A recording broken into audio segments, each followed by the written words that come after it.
जनमानस तक राम कथा को पहुंचाने का काम तुलसीदास जी ने ही किया था, क्योंकि रामायण तो संस्कृत में थी जिसे समझना साधारण मनुष्य के लिए मुश्किल था। फिर इन्होंने रामचरितमानस की रचना की, लेकिन इनका जीवन बहुत ही कष्टमय था, क्योंकि इनके पिता आत्माराम ने इनका परित्याग कर दिया था और जन्म देने के बाद ही इनकी माता हुलसी की मृत्यु हो गई थी। इनका जन्म उत्तर प्रदेश के राजापुर नामक स्थान पर हुआ था। आइए जानते हैं इनके बचपन की कहानी के बारे में। आत्माराम दुबे की कोई संतान नहीं थी। अचानक से शादी के बहुत सालों के बाद उनकी पत्नी गर्भवती होती है, लेकिन उनका बच्चा 9 महीने में नहीं होता है। पूरे 12 महीने के बाद उनकी पत्नी को प्रसव पीड़ा हो रही थी। आत्माराम जी बहुत बेचैन थे। पंडितों से पूछने पर उन्हें पता चला कि उनका यह पुत्र बहुत ही अशुभ है, क्योंकि जन्म लेने के साथ वह न तो रोए बल्कि उन्होंने राम बोला और उनके पूरे दांत थे। यह बात जंगल के आग की तरह पूरे गांव में फैल गई कि दुबे जी के यहाँ शैतान पैदा हुआ है। आत्माराम दुबे ने अपनी पत्नी से कहा, इस बच्चे का ग्रह नक्षत्र ठीक नहीं है, ये पूरे परिवार के नाश का कारण बनेगा, हम सब तबाह हो जाएंगे, इसलिए इसे नदी में फेंक देते हैं।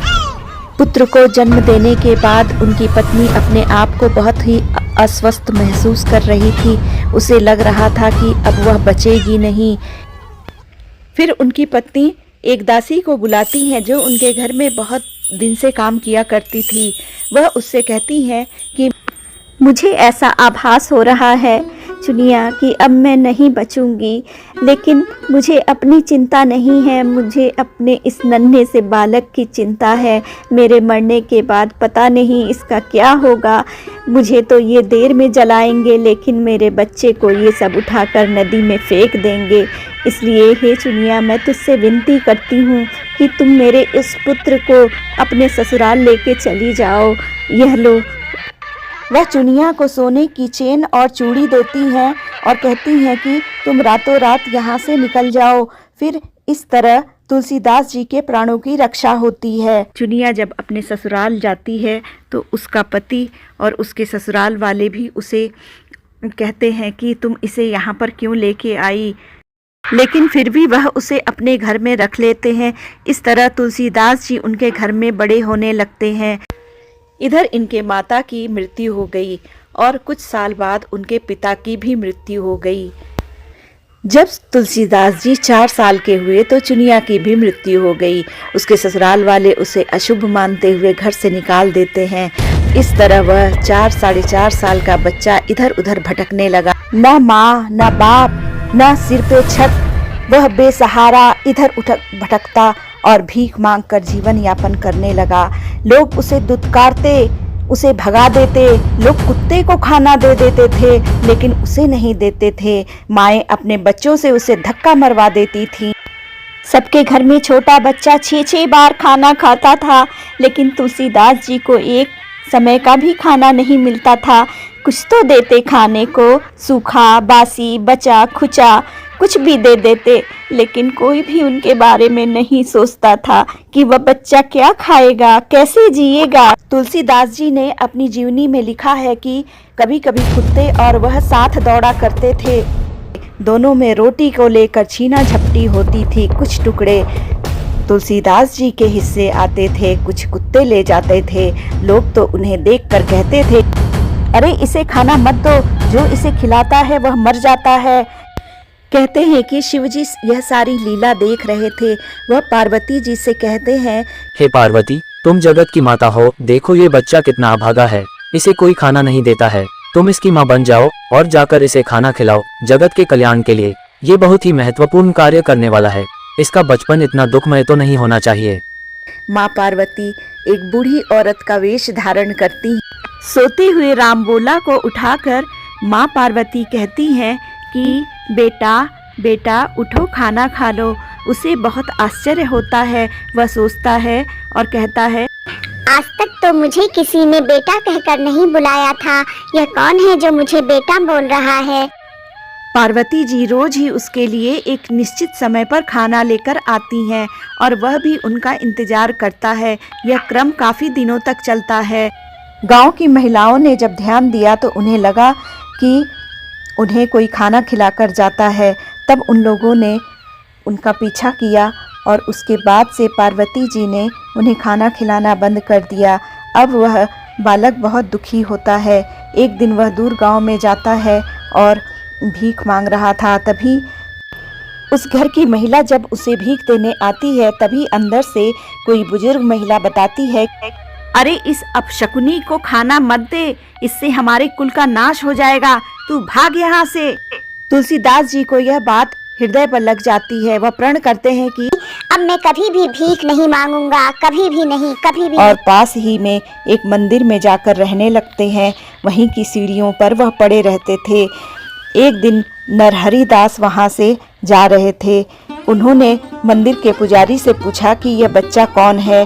तब मंदिर के पुजारी ने बताया कि अरे पंडित जी, यह राम तो बोला है, बेचारा बहुत अभागा है। आत्माराम दुबे जी का बेटा यही है।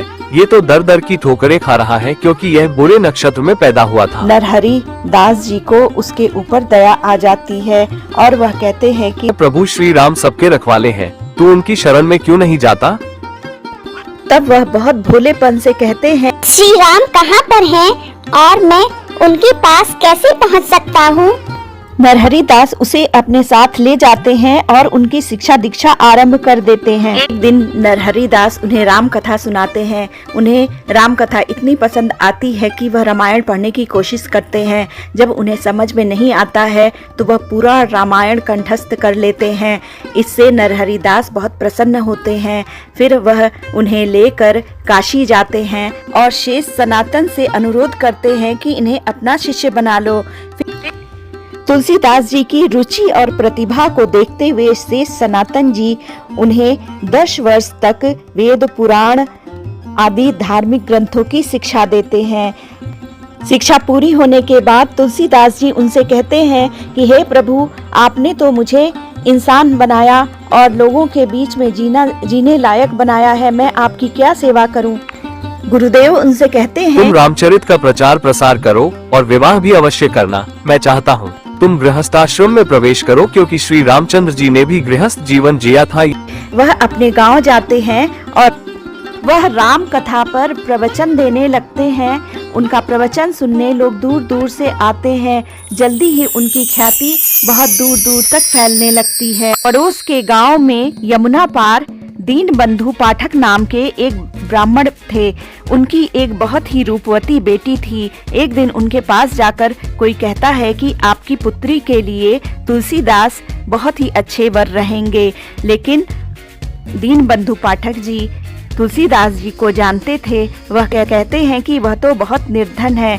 तब लोग उन्हें समझाते हैं कि ब्राह्मण का असली धन ज्ञान है और तुलसीदास ज्ञान के भंडार है। ऐसा प्रतिभाशाली वर आपको दूसरा नहीं मिलेगा। आप उससे अपनी पुत्री का विवाह कर दीजिए। दीन बंधु जी को भी यह बात समझ में आती है और वह अपनी पुत्री रत्नावली का विवाह तुलसीदास जी से कर देते हैं। दोनों का जोड़ा बहुत ही अच्छा था। तुलसीदास जी को अपनी पत्नी रत्नावली से बहुत प्रेम हो जाता है क्योंकि आज तक उन्हें न तो परिवार का सुख मिला था न माँ बाप का। इसलिए वह बहुत प्रसन्न होकर उसके साथ रहने लगते हैं। उनकी दिलचस्पी अपनी पत्नी में इतनी ज़्यादा थी कि रत्नावली की सखियां जब वह बाहर जाती थीं तो उसे चिढ़ाया करती थीं कि तुमने तो अपने पति को बिल्कुल अपने वश में कर लिया है। इससे दुखी होकर वह कभी कभी तुलसीदास जी पर क्रोधित भी होती थी।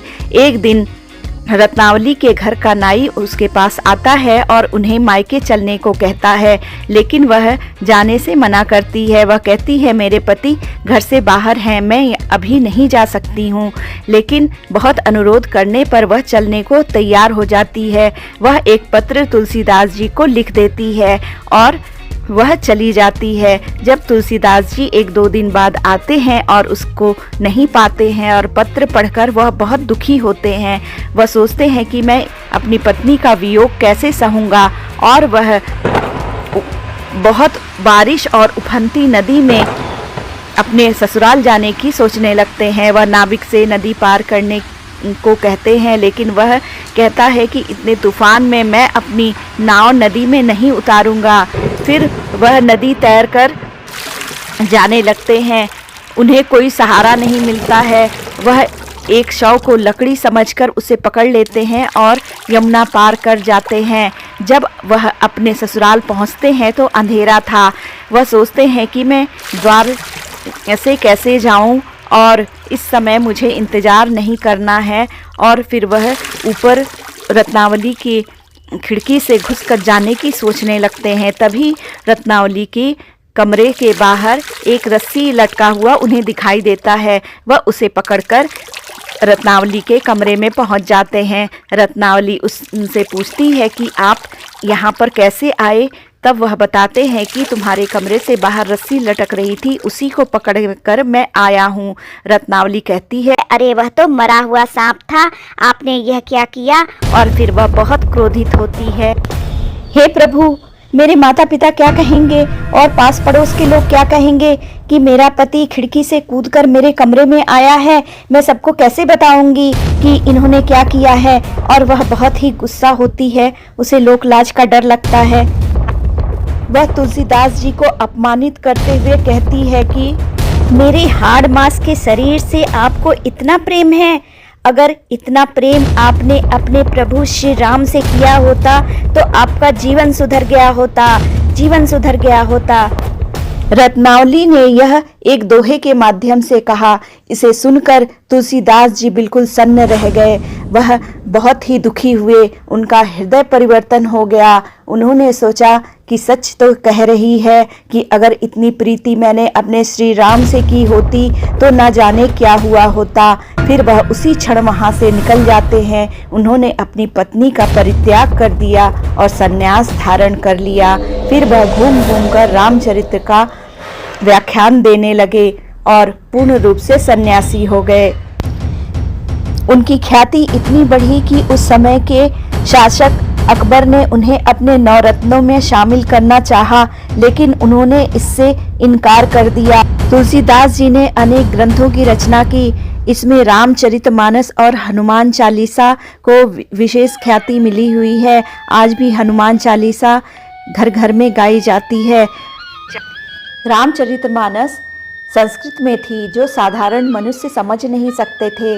इसलिए तब तुलसीदास जी ने इसे अत्यंत ही सरल भाषा में लिखा। तब काशी के पंडित इसका विरोध करने लगे। उन विरोधियों का जवाब देते हुए तुलसीदास जी कहते हैं कि मैं चाहता हूँ कि भगवान श्री राम की पावन कथा देश के हर घर में गूंज उठे। तब तुलसीदास की बात सुनकर वे पंडित कहते हैं कि ठीक है, अन्य धार्मिक ग्रंथ के साथ हम तुम्हारा ग्रंथ भी शिवलिंग के समीप रखेंगे। भगवान जी ही इसका निर्णय करेंगे। तुलसीदास जी इस बात से सहमत हो जाते हैं। तत्पश्चात सभी पंडित अन्य धर्म ग्रंथ के साथ रामचरितमानस को भी शिवलिंग के सम्मुख रखते हैं। अगली सुबह जब सभी मंदिर का द्वार खोलते हैं तो देखते हैं कि रामचरितमानस सबसे ऊपर रखा है। इस तरह तुलसीदास जी की जीत होती है। तत्पश्चात सभी पंडित तुलसीदास जी से माफी मांगते हैं। कहते हैं कि अपने जीवन के अंतिम दिनों में वह काशी में ही रहे। ऐसा था तुलसीदास जी का जीवन, जो सबके लिए प्रेरणा स्रोत है। और उन्होंने खुद के हृदय के छाले नहीं देखे और जनमानस के लिए रामचरितमानस को बड़े ही सरल भाषा में लोगों के लिए लिखा। मित्रों, अगर आपको यह चैनल अच्छा लगे तो कृपया इसे लाइक करें, सब्सक्राइब करें और शेयर करें।